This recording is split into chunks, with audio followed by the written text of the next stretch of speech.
कि आरएसएस का मंच था और उस पर यह कहा गया था किसी विधायक के द्वारा कि जो बाम से है वो एक कीड़े की तरह, यानी कि अंदर ही अंदर वो धीरे धीरे काटती, तो इससे सावधान रहने की ज्यादा जरूरत है। देखिए जो उसने किया उसका मैंने देखा, वो वीडियो देखा मैंने स्पेशली, वो ब्लर जैसा दिख रहा, उसका फेस भी दिख नहीं रहा, उसका फेस भी दिख रहा। अगर जो सच्चा इंसान होता है वो पब्लिक फोरम में आकर के इस बात को बोलता है, वो सिद्ध करे कि बाम से एक्चुअल में कर क्या रहा है, वो सिद्ध करे कि संविधान का उल्लंघन कौन कर रहा है। Is it clear? मैं इसको प्रमोट नहीं करूंगा, वो ठीक है, भारत के नागरिक हैं, भारत के नागरिक को आर्टिकल 19 के तहत अपने संगठन बनाने का अधिकार है, लेकिन उसको रजिस्टर्ड करने के बाद उसकी अपनी पॉलिसी डिफाइन करने का अधिकार भी आता है। बहुत तो समंगलम पे काम करता है ना बाम सिर्फ, तो भारत का प्रत्येक नागरिक सुखी बने, भारत के प्रत्येक नागरिक बिना किसी भेदभाव के जीवन यापन करे, भारत की प्रत्येक बच्ची बिना डर के इस दुनिया में विचरण करे, शहरों में घूमे, गांव में घूमे, रात को घूमे, दिन में घूमे, ऐसा समाज बाम सिर्फ चाहता है। तो बाम सिर्फ कौन सा गलत व्यवहार कर रहा है? आप मुझे बताइए, क्या ये गलत है? क्या मानवीय गरिमा को स्थापित करना गलत है? क्या ये कोई जहर फैलाया जा रहा है, या उन लोगों को रोका जा रहा है जो धर्म के नाम पे गंदी राजनीति के तौर पे डिफाइन कर रहे हैं और लोगों का शोषण करते हैं, अवैज्ञानिक बातें करते हैं? तो विज्ञान को लाना, समाज के रूप में विकसित करना, ये तो बाम से काम है। बाम लिखा ना संविधान में वैज्ञानिक दृष्टिकोण, आर्टिकल 51A को पढ़ो ना आप, उसमें लिखा ना वैज्ञानिक दृष्टिकोण लाना, अर्थात एक जागरूक व्यक्ति बनाना, ये तो बाम सिर्फ करता है। वो डिबेट करे, मेरे एक क्वेश्चन आपके थ्रू है, वो कम टू डिबेट अस, वो लोग हमसे डिबेट करें, चलो पानी का पानी हो जाएगा भाई, देश के सामने आए ना, पीछे पीछे की बोलता है कोई व्यक्ति और पर्दे में जाकर बोल रहा है, मेरी बात समझ गया? वो डिबेट करें, जिसमें आपके साथ बैठा हूं, आमने सामने डिबेट करेंगे संविधान के लोग, संविधान को मानने वाले कौन लोग हैं और संविधान को ना मानने वाले लोग कौन है, वो क्लियर हो जाएगा। दूध का दूध, पानी का पानी क्लियर हो जाएगा। एक सामाजिक न्याय कहां मिला? आज बेटी को बलात्कार करके मारते क्या न्याय मिल रहा है? नमस्कार, मैं काव्या बोध और आप देखना शुरू कर चुके हैं नागवंशी टीवी। आज मैं लखनऊ में आई हूं और मैं आप लोगों को बता दूं कि आज मेरा लखनऊ में आने का उद्देश्य ये है कि यहाँ पर बाम सेव का राष्ट्रीय अधिवेशन 2 दिन का जो है चल रहा है, और मैं बता दूं आपको कि हमारे साथ में राष्ट्रीय अध्यक्ष भी बाम सेव के यहाँ हमारे साथ बैठे हुए हैं, जिनका नाम सुलेख चंद जी है। मैंने इनके कई बार राष्ट्रीय अधिवेशन भी कवर करने की कोशिश करी और मैं खुद भी इनके कार्यक्रमों में जाती हूँ। जिस तरीके की ये नीतियाँ लेकर के आए या फिर जो बाम सेव का इनका जो कार्य है उसके बारे में जानने की कोशिश करते हैं और इनका उद्देश्य क्या है। सर, पहला सवाल मेरा आपसे ये है कि आप लोग व्यवस्था परिवर्तन की बात करते हैं, तो मतलब आप इसे कैसे प्राप्त कर पाएंगे? सबसे पहले तो आपके सम्मानित दर्शकों को जय भीम। काव्या, जैसे कि पहले भी हम मिल चुके हैं इस विषय पे, व्यवस्था परिवर्तन एक्चुअल में है क्या जी? किस व्यवस्था को परिवर्तन नहीं, व्यवस्था क्या चल रही है? अगर हम इतिहास को देखते हैं तो इस देश में जो जातिवादी व्यवस्था है उसको समानतावादी व्यवस्था में कन्वर्ट करना, ये बाबा साहब का विजन है। अर्थात एक लाइन में अगर बोलो तो संविधान में जातिहीन समाज की संकल्पना की गई है, तो जातिहीन समाज की संकल्पना को प्राप्त करना ही व्यवस्था परिवर्तन है। अब उसको कैसे प्राप्त करेंगे? संवैधानिक मूल्य के आधार पे ये क्लियर है। आर्टिकल 14 से लेकर के आर्टिकल 19 तक आप पढ़ लीजिएगा, आर्टिकल 38 से लेकर 39 पढ़ लीजिएगा, आर्टिकल 46 पढ़ लीजिएगा और आर्टिकल 238 से लेकर आगे पढ़िएगा। बाबा साहब ने जो सदियों से दबे कुचले समाज के लोग थे, महिलाएं थे, उन सबको समानता का अधिकार देने की बात की संवैधानिक मूल्यों के आधार पर। वो संविधान को अक्सर से देश में लागू करवाना और उसके अनुसार जो सरकारें नियुक्त की जाती हैं जनता के द्वारा वो उनकी परिपालना करवाना। तो व्यवस्था का मतलब सिस्टम को उस तरह स्वरूप से चलाना है जो संविधान के मूल्य कह रहे हैं। हाँ सर, मेरा दूसरा सवाल आपसे यह है कि बाम सेव खुद को गैर राजनीतिक संगठन कहता है, फिर राजनीति मुद्दे जैसे जाति जनगणना या फिर कहें अपना राज्य आरक्षण को लेकर के इन पर हमेशा सक्रिय क्यों रहता है? अच्छा, मुझे ये बताओ काव्या जी कि क्या पॉपुलेशन जनसंख्या की जनगणना करना या करने के लिए बोलना क्या राजनीति कहलाएगी? नंबर 1। नंबर 2, आपने कहा कि जो आपके आरक्षण का मुद्दा है उस पर बोलना क्या राजनीति कहलाएगी?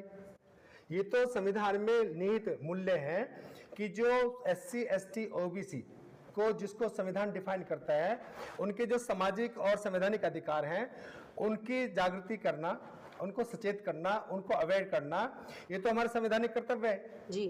तो उसको राजनीति कैसे कह सकते हैं? और बाबा साहब की परिभाषा अगर पढ़ेंगे तो बाबा साहब ने क्या कहा, क्या है politics? Politics to create a common will among the people. लोगों में एक समान इच्छा शक्ति पैदा करना ही राजनीति है। तो उसको राजनीति कैसे कहेंगे? ये तो थॉट प्रोसेस है, विचारशीलता है एक भारत के जागरूक नागरिक होने के नाते। और बामसिप क्योंकि वर्ल्ड वाइड संवैधानिक तौर पे डिफाइन है कि ये इंटेलेक्चुअल लोगों का ऑर्गेनाइजेशन है जो भारत के संविधान को अक्सर से अपने जीवन में पालन करता है, अपने व्यवहार में पालन करता है, जो जहां एक और वो महिलाओं की बात करता है, वहीं और जितने दबे कुचले समाज हैं देश के अंदर, आदिवासी लोग हैं, माइनॉरिटी के लोग हैं, अगर उनके ऊपर अत्याचार होते हैं, संविधान के खिलाफ कोई उल्लंघन किया जाता है, तो उसके बारे में जागरूक करना ये पॉलिटिक्स थोड़ा ही कहलाएगी भाई। ये तो संवैधानिक कर्तव्य है हमारा, इसके लिए संगठन बना है ये। लेकिन संगठन तो आपने जिस तरीके से बना रखा है वो काम करने के लिए, लेकिन मुद्दा तो यही है ना कि राजनीति, आपने उसमें बोला कि ये मुद्दा भी उसमें होना चाहिए, जैसे राजनीति अलग है बानसेफ से, मगर फिर भी बानसेफ राजनीति कहीं ना कहीं कर जाती है। देखो, संविधान में जब देश में आपने जन्म ले लिया जी, तो भारतीय संविधान के अनुसार आपको डिफाइन किया गया सिटीजन ऑफ इंडिया जी, और जब भारत का नागरिक बन जाता है 18 साल के आने के बाद उसको वोट देने का अधिकार मिल जाता है। जी। इसका अर्थ क्या निकलता है कि जब वो वोट के अधिकार के तहत जुड़ता है तो वो अपने द्वारा चुनी सरकार को चुनता है, जिससे कि वह जो मार्गदर्शन, जो पैरामीटर संविधान में दिए गए हैं उनका वह सरकार के माध्यम से अक्षर से पालन करवाए, तो उसको एक अवेयरनेस कहा जाता है। बेसिकली एक जागरूक व्यक्ति की पहचान है कि वो पॉलिटिक्स जो देश में चल रही है, जो भारत की बेसिक नीड है, क्योंकि भारत क्या है, एक डेमोक्रेटिक कंट्री है, लोकतांत्रिक देश है, जहां लोग जनता के द्वारा, जनता के लिए, जनता के द्वारा चुनी सरकार होती है, तो उसको ऐसे डिफाइन करो ना। जी। तीसरा सवाल आपसे मेरा ये है कि आप लोग खुद को मूल निवासी कहते हैं, मूल निवासी शब्द की परिभाषा क्या है और मौजूदा सामाजिक ढांचे से किस प्रकार आप लोग मतलब अलग हैं? देखिए, वैसे तो आप देखें अभी इंडिया के साथ जो वर्ल्ड में जी। जो एक चल रहा है कि जो जिन क्षेत्रों में जिनका डीएनए मैच करता है, ठीक है ना, तो डीएनए मैच करता है, तो ये तो 2001 की बामसेफ की रिपोर्ट भी है, ठीक है, उस आधार पर मूल निवासी वर्ड को डिफाइन कर रहे हैं लोग। लेकिन एक्चुअल में आप इस नेचर के अनुसार देखें, एक नेटिव जो लोग होते हैं, जिस एरिया में वो रहते हैं, उनकी कल्चर, उनके रहन सहन, उनके खाने पीने की व्यवस्थाएं, उनके व्यवहार, ये सब बातें से जुड़ जाती हैं। सामाजिक, आर्थिक, राजनीतिक सोच, उन सबको सामूहिक तौर पर देखा जाए कि जो कॉमन विल के साथ अपना जीवन यापन करते हैं, उनको मूलवासी के रूप में कहा जाता है। तो क्या देश में जो जातिवादी व्यवस्था है वो तो उसकी मूलवासी में आती नहीं है जी। क्या कोई व्यक्ति मनुष्य को जाति के रूप में डिफाइन कर सकता है? जाति तो मनुष्य में होती नहीं है, साइंस भी कहते हैं, आपका नेचर भी कहती है, फिर मनुष्य को जाति में कैसे डिफाइन कर सकते हैं आप उसको? फिर छोटा बड़ा कैसे कर सकते हैं? नेचर में तो रूल नहीं है ऐसा। तो उस एंगल पे देखिए, जो मूलवासी सांस्कृतिक तौर पे इसे समतावादी समाज की संकल्पना को लेकर चलते हैं, जो तथागत बुद्ध के द्वारा डिफाइन सामाजिक व्यवस्था को देखते हैं, जो वैधानिक और नेचर के आधार पर डिफाइन है कि सारे मनुष्य समान रूप से जन्म लेते हैं, लेकिन अपने कार्य, अपने कर्तव्य के आधार पे या अपने विवेक के आधार पे अपने वो जीवन का उद्धार करते हैं और एक अच्छा नागरिक व्यक्ति बनने के प्रयास में वो अपना जो व्यवस्था है उसको आगे बढ़ाने का प्रयास करते हैं। वो व्यवस्था की हम बात कर रहे हैं जी। तो जो इसको पालन करते हैं, जातिहीन समाज की संकल्पना करते हैं, वो मूलवासी के रूप में आते हैं। जो जातिवाद को मानते हैं वो राष्ट्र के खिलाफ भी काम करते हैं, वो संविधान के खिलाफ भी काम करते हैं, उस राष्ट्र की जो सोल है, कॉन्स्टिट्यूशन है, उसके डायरेक्टली एंटी काम करते हैं वो लोग। तो सर मेरा एक और आपसे सवाल है कि बामसेफ केवल जो शिक्षित लोग होते हैं, शिक्षित कर्मचारी होते हैं, बुद्धिजीवी वर्ग से जो लोग आते हैं, उन्हीं को संगठित करती है या फिर जो मजदूर किसान लोग जो होते हैं इसमें उनके लिए भी कुछ करती है? आप जिसको पढ़ेंगे ना इसके बायोलॉजी को पढ़ेंगे, हम दे देंगे आपको, आप पाएंगे कि बामसेफ जो इंटेलेक्चुअल लोग हैं, जो एम्प्लॉयज लोग हैं, उनके द्वारा बनाया हुआ संगठन तो है, ओके, जो आर्टिकल 19 हमको कह रहा है, लेकिन ये केवल एम्प्लॉयज के लिए नहीं काम करता, वर्ण समाज के जो ग्रास रूट पे रहने वाला व्यक्ति है उनके लिए भी काम करता है। अर्थात यदि हम बात कर रहे हैं कि जाति जनगणना होनी चाहिए, जो अत्याचार होता है वो नहीं होना चाहिए, जो दलित बैकवर्ड जो लोग हैं, SC/ST OBC के माइनॉरिटी के लोग हैं जिन पर अत्याचार होता है वो नहीं होने चाहिए, तो इसका क्या निकलता है? इसका अर्थ निकलता है कि एक भारत के संविधान के अनुसार जो उस नागरिक को अधिकार मिलेगा कहने के, उसके बारे में अपनी बात को रखे। संवैधानिक रूप से बात रखना तो संविधान के पक्ष में जाता है, देश की राष्ट्रभक्ति में होता है, तो आप कैसे मानेंगे इसके आधार पे? तो इवन देन ये सब के लिए समान रूप से काम करने का है, तो सब लोगों के लिए काम करता है बामसेफ। लेकिन बामसेफ का जो पूरा नाम है आपको पहले भी डिफाइन किया था, B फॉर बैकवर्ड में SC/ST एंड OBC वर्ड आता है जो संविधान में लिखा हुआ है, A for and, M for minorities, C for communities और F फॉर फेडरेशन। अर्थात ये है कि जो सी कोर कमेटी है, इसके सिस्टम है, संवैधानिक सिस्टम है इसका गठन का, प्रक्रिया का, कॉन्स्टिट्यूशन का, उस पर हम पालन करते हैं। अक्सर से हम संविधान को पूर्ण रूप से पालन करते हैं, उसको पालन भी करवाते हैं। अच्छा, एक सवाल और है मेरा आपसे कि जो आप लोग लगातार अधिवेशन करते हैं, हर साल अधिवेशन करते हैं और बड़े स्तर पर करते हैं, तो इसके लिए धन कहाँ से आता है आपके? हाँ, ये इंपॉर्टेंट क्वेश्चन है।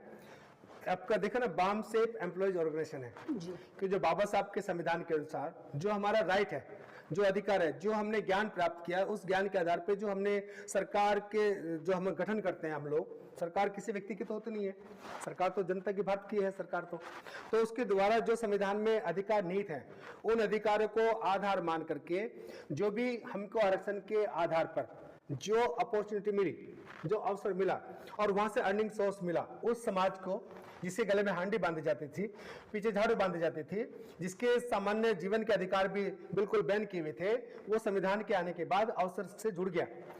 अवसर से भी जुड़ा तो अपने ज्ञान से जुड़ा, और उस ज्ञान के माध्यम से जो उसने अर्निंग सोर्स बनाया, वो बाबा साहब के ऋण को उतारने के लिए हम स्वयं अपनी तनख्वाह में से अपने जो 10% का जो कंट्रीब्यूशन बाबा साहब ने हमको आदेश दे रखा है, निर्देश दे रखा है, हमें प्रेरणा दे रखी है, उसका पालन करता है बाम से व्यक्ति। स्वयं अपने परिवार के जो खर्चों में से निकाल के 10% का कंट्रीब्यूशन वो समाज के लिए करता है, एम्प्लॉयज व्यक्ति, वहां से डोनेशन लेते हैं हम लोग। हम किसी पॉलिटिकल लीडर से या किसी व्यवस्था से नहीं लेते, अपने लोगों से लेते हैं। सर मेरा एक और सवाल है आपसे कि 40-45 साल हो गए हैं, बाम सेफ ने अभी तक बहुजन समाज के लिए जो जमीनी स्तर पर क्या ठोस कार्य किए हैं अभी तक?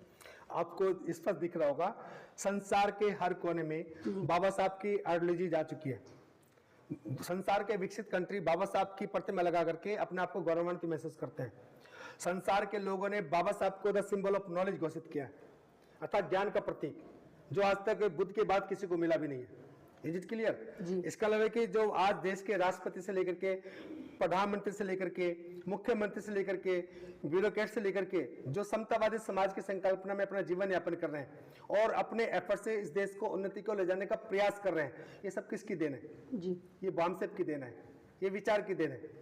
वो आराम से बोल सकते हैं अपनी बात को, आप महिला हैं, आप आराम से टीवी मीडिया में काम कर रही है, ये किसकी देन है? बाबा साहब। ये बाबा साहब की। अब बाबा साहब के विचारों कौन फैला रहा है? बाम सेफ फैला रही ना जी। इसका मतलब बाम सेफ क्या है? बाम सेफ एक वैचारिक, एक सोच है, एक वैचारिक एक प्लेटफॉर्म है जो प्रत्येक मानव को एक अवसर देता है कि आए, एक अच्छा नागरिक के रूप में अपने दायित्व निभाए और भारत का सच्चा सपूत, एक संवैधानिक सपूत बन के कार्य करे, न कि जातिवादी बन के काम करे, न कि भेदभाव के साथ काम करे। वही भारत में रहने का अधिकार रखता है जो भारत के संविधान को पूर्ण रूप से अच्छे से पालन करता है। जातिवादी व्यवस्था इसके अंगेंस्ट जाती है। सर मेरा एक और सवाल आपसे ये है कि बाम सेफ के हमेशा जो टुकड़े हो रहे हैं, इसकी हमेशा खबर आती रहती है, इस पर क्या कहेंगे आप? पहली बात तो मैं इसका खंडन ही करूंगा टुकड़े का। टुकड़े व्हाट डू मीन द टुकड़ा? बाम सेफ एक यूनिवर्सिटी है जी। इसमें लोग जो एम्प्लॉयज व्यक्ति हैं उनको अवसर मिलता है और इसके मेंबर बन करके वो लर्निंग करते हैं, सीखते हैं। जब वो यहाँ यूनिवर्सिटी में पढ़े, जिस नालंदा में लोग पढ़ के जाते थे, नालंदा में पढ़ने के बाद पूरे विश्व में बुद्धिज्म का प्रचार लोगों ने किया अपने ज्ञान के लिए, अपने देश के उन्नति के लिए। और आज जिन लोगों ने बुद्धिज्म को पालन कर रहे हैं वो उन्नति की तरफ जा भी रहे हैं। ठीक इसी प्रकार बाम सेफ यूनिवर्सिटी में जो एडमिशन लेते हैं उनका स्वयं का निर्माण होता है, जहाँ एक और उनके चरित्र का निर्माण हम करते हैं, दूसरी ओर हम उसको बौद्धिक लेवल पर विकसित करते हैं, तीसरी ओर एक अच्छा नागरिक बनने में उसकी सहायता की जाती है, और चौथा उसको पूरा दुनिया एक प्लेटफॉर्म की तरह मिल जाता है कि जहां वो अपने विवेक के द्वारा समाज की उन्नति में सहयोग कर सके। इतना बड़ा अवसर बाम सेफ देता है।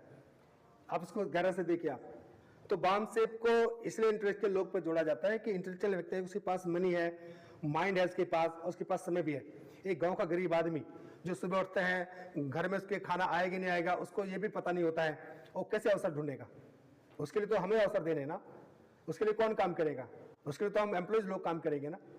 उसकी दुख पीड़ा कौन ठीक करेगा? वो तो हम लोग हेल्प करेंगे ना उसको। तो संविधान के दृष्टिकोण से उसको न्याय की बात तो छोड़ो, उसको जो सामान्य अधिकार उसको दिलाने की जो बात करते हैं वो कौन देगा? कौन हेल्प करेगा उसकी? जी। वो हम ही तो हेल्प करेंगे ना। एक गांव का व्यक्ति पुलिस थाने में जाने से डरता हमारा, तो उसकी सहायता कौन करेगा? एक गांव का पढ़ा लिखा व्यक्ति करेगा ना। वही तो बाम सेफ है। लेकिन लगातार बाहर सोशल मीडिया ऊपर जैसे एक वीडियो वायरल होती है कि बाम सेफ से आरएसएस डरती है। देखिए, अगर कोई डरता है तो भाई उसको अपने विवेक को ठीक करना है। वो क्यों डरेगा हमसे? थोड़ी देर के सोचो, वो एक भारत का नहीं, उनका ये भी कहना होता है ना, जैसे हमने सोशल मीडिया पर एक वीडियो देखा था, उसमें ये था कि आरएसएस का मंच था और उस पर ये कहा गया था किसी विधायक के द्वारा कि जो बाम सेफ है वो एक कीड़े की तरह, यानी कि अंदर ही अंदर वो धीरे धीरे काटते, तो इससे सावधान रहने की ज्यादा जरूरत है। देखिए, जो उसने किया उसका मैंने देखा, वो वीडियो देखा मैंने स्पेशली, वो बलर जैसा दिख रहा, उसका फेस भी दिख नहीं रहा, उसका फेस भी दिख रहा। अगर जो सच्चा इंसान होता है वो पब्लिक फोरम में आकर के इस बात को बोलता है, वो सिद्ध करे कि बाम सेफ एक्चुअल में कर क्या रहा है। वो सिद्ध करे कि संविधान का उल्लंघन कौन कर रहा है। Is it clear? मैं इसको प्रमोट नहीं करूंगा, वो ठीक है, भारत के नागरिक हैं, भारत के नागरिक को आर्टिकल 19 के तहत अपने संगठन बनाने का अधिकार है, लेकिन उसको रजिस्टर्ड करने के बाद उसकी अपनी पॉलिसी डिफाइन करने का अधिकार भी आता है। ओके, तो उसको देखे, उसको हमें डरने की जरूरत नहीं किसी व्यक्ति को भी, वो भारत का नागरिक है, वो हमारा भाई बंधु है। और हम सबको मिलकर के इस भारत को एक वैधानिक राष्ट्र के रूप में, एक सभ्य समाज के रूप में इस समाज को कन्वर्ट करना है। यहाँ पे जिस प्रकार किसी बगिये में बहुत सारे फ्लावर्स होते हैं, गेंदे का फूल भी होता है, रोज का फूल भी होता है, बहुत सारे फ्लावर होते हैं, लेकिन मिट्टी सबके लिए बराबर व्यवहार करती है। ठीक है, वैसे भारत का संविधान है, इसमें चाहे किसी मान्यता का व्यक्ति हो, वो किसी धर्म को मानने वाला हो, संप्रदाय का मानने वाला हो, उसकी धार्मिक आस्था कुछ भी हो, लेकिन संविधान उसको बराबर का अधिकार देता है, उसको सामान्य रूप से छत देता है कि वह देश में स्वतंत्र रूप से विचरण कर सके, अपनी बात को बोल सके, और बच्चे और बेटी अपने डेवलपमेंट में आगे बढ़ सके, प्रत्येक परिवार सुखी हो। भवतु समंगलम पे काम करता ना बामसेब, तो भारत का प्रत्येक नागरिक सुखी बने, भारत के प्रत्येक नागरिक बिना किसी भेदभाव के जीवन यापन करे, भारत की प्रत्येक बच्ची बिना डर के इस दुनिया में विचरण करे, शहरों में घूमे, गांव में घूमे, रात को घूमे, दिन में घूमे, ऐसा समाज बामसेब चाहता है। तो बामसेब कौन सा गलत व्यवहार कर रहा है? आप मुझे बताइए, क्या ये गलत है? क्या मानवीय गरिमा को स्थापित करना गलत है? क्या ये कोई जहर फैलाया जा रहा है, या उन लोगों को जा रहा है जो धर्म के नाम पे गंदी राजनीति के तौर पे डिफाइन कर रहे हैं और लोगों का शोषण करते हैं, अवैज्ञानिक बातें करते हैं? तो विज्ञान को लाना, समाज के रूप में विकसित करना, ये तो बामसेब काम है। लिखा ना संविधान में वैज्ञानिक दृष्टिकोण, आर्टिकल 51A को पढ़ो ना आप, उसमें लिखा ना वैज्ञानिक दृष्टिकोण लाना, अर्थात एक जागरूक व्यक्ति बनाना, ये तो बामसेब करता है। वो डिबेट करे, मेरे एक क्वेश्चन आपके थ्रू है, वो कम टू डिबेट अस, वो लोग हमसे डिबेट करें, चलो पानी का पानी हो जाएगा भाई, देश के सामने आए ना, पीछे पीछे की बोलता है कोई व्यक्ति और पर्दे में जाकर बोल रहा है, मेरी बात समझ गया? वो डिबेट करें, जैसे मैं आपके साथ बैठा हूं, आमने सामने डिबेट करेंगे संविधान के लोग, संविधान को मानने वाले कौन लोग हैं और संविधान को ना मानने वाले लोग कौन है, वो क्लियर हो जाएगा। दूध का दूध, पानी का पानी क्लियर हो जाएगा। झूठ क्यों फैलाते हैं भाई र्यूमर? चलिए सर से मेरा एक आखिरी सवाल और है, और चलते चलते एक आखिरी सवाल ले लेते हैं सर। आरएसएस और उससे जुड़े हुए संगठन विकसित भारत 2047 सनातन संस्कृति को पुनर्जीवित करने पर जोर दे रहे हैं, लेकिन आप 2047 तक भारत को जो आपने अम्बेडकरवादी बनाने के लिए जो कहा है, उस पर आप क्या कर रहे हैं? पहली बात तो आप बार बार आरएसएस का नाम लेके मेरे को क्यों डिफाइन कर रहे हो? एक मैंने अभी पहले आपसे कहा कि आरएसएस देश में एक संगठन के रूप में काम करते हैं, उनको भी संविधान के अनुसार काम करने का पूरा अधिकार संविधान देता है, हमारी तुलना से नहीं है। हमारी तुलना भारत के संविधान के रूप में क्या संविधान में लिखा हुआ उसको परिपालन कराना है। तो आप देखिए, उसका नाम है अम्बेडकर भारत 2047, अर्थात विकसित भारत ही बनेगा, लेकिन वो सामाजिक समानता पर आधारित होना चाहिए, आर्थिक समानता पर आधारित होना चाहिए। जातिहीन समाज की संकल्पना संविधान में लिखी हुई है, उसकी हम बात कर रहे हैं, अर्थात हम संविधान के मूल्यों को अक्षर से पालन करने की बात कर रहे हैं। आप प्रिम्बल पढ़ते हैं ना संविधान की, क्या लिखा?